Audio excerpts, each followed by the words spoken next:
کیا موت کے بعد کوئی زندگی ہے یا ہم مر کر ختم ہو جائیں گے اور نسیم منسیہ ہو جائیں گے؟ موت کے بعد کی زندگی پر بہت سی دلیلیں دی جا سکتی ہیں، مگر آئیے اسے ایک تمثیلی واقعے سے سمجھنے کی کوشش کرتے ہیں۔ ماں کے رحم میں دو بچے ہیں اور وہ آپس میں گفتگو کر رہے ہیں۔ پہلا بچہ دوسرے سے پوچھتا ہے، کیا تم ڈیلیوری کے بعد کی زندگی پر یقین رکھتے ہو؟ دوسرا بچہ، بالکل، ڈیلیوری کے بعد کچھ نہ کچھ تو ضرور ہے، اور شاید ہم یہاں اس لیے ہیں تاکہ آنے والی زندگی کے لیے خود کو تیار کر سکیں۔ پہلا بچہ، سب بکواس ہے، ڈیلیوری کے بعد کوئی زندگی نہیں۔ چلو مان لیا یہاں اس کے بعد کوئی زندگی ہے بھی، تو آخر کس طرح کی زندگی ہوگی؟ دوسرا بچہ کہتا ہے، مجھے یہ تو نہیں معلوم، مگر وہاں یہاں سے زیادہ روشنی ہوگی، اور شاید ہم وہاں اپنے پیروں سے چل بھی سکیں اور منہ سے کھا بھی سکیں، ہمارے پاس مزید سینسز ہوں جن کا ابھی ہم ادراک بھی نہیں کر سکتے۔ پہلا بچہ کہتا ہے، کیسی مضحکہ خیز اور نانسنس بات ہے، اپنے پیروں سے چلنا اس کا تو سوال ہی پیدا نہیں ہوتا، اور کھانے کی بات نہایت احمقانہ بات ہے۔ وہ ناڑ جو ہمیں ساری بنیادی چیزیں پہنچاتی ہے وہ بہت چھوٹی ہے۔ یہ سب دیکھ کر یہی لگتا ہے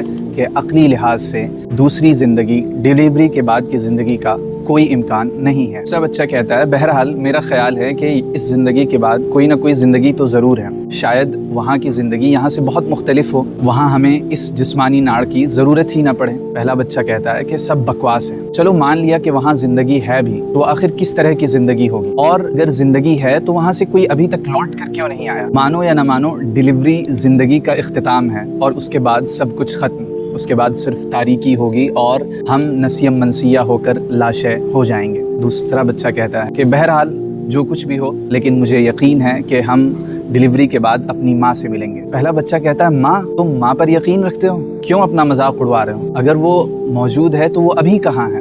دوسرا بچہ جواب دیتا ہے، وہ ہمارے ارد گرد چاروں طرف موجود ہے، اس کے وجود نے ہمیں گھیرا ہوا ہے، اور ہم اسی کی ذات میں تو موجود ہیں، اگر وہ نہ ہوتی تو یہ دنیا بھی نہ ہوتی اور نہ ہو سکتی تھی۔ پہلا بچہ کہتا ہے، بہرحال وہ مجھے اپنی آنکھوں سے نظر نہیں آ رہی، تو عقل کا تقاضا یہی ہے کہ وہ موجود بھی نہیں ہے۔ دوسرا بچہ جواب دیتا ہے کہ اگر کبھی تم خاموشی سے غور و فکر کرو اور دل سے سننے کی کوشش کرو تو تمہیں اپنے ماں کے وجود کا احساس ہوگا، اور اس کی محبت بھری آواز تمہیں سنائی دے گی۔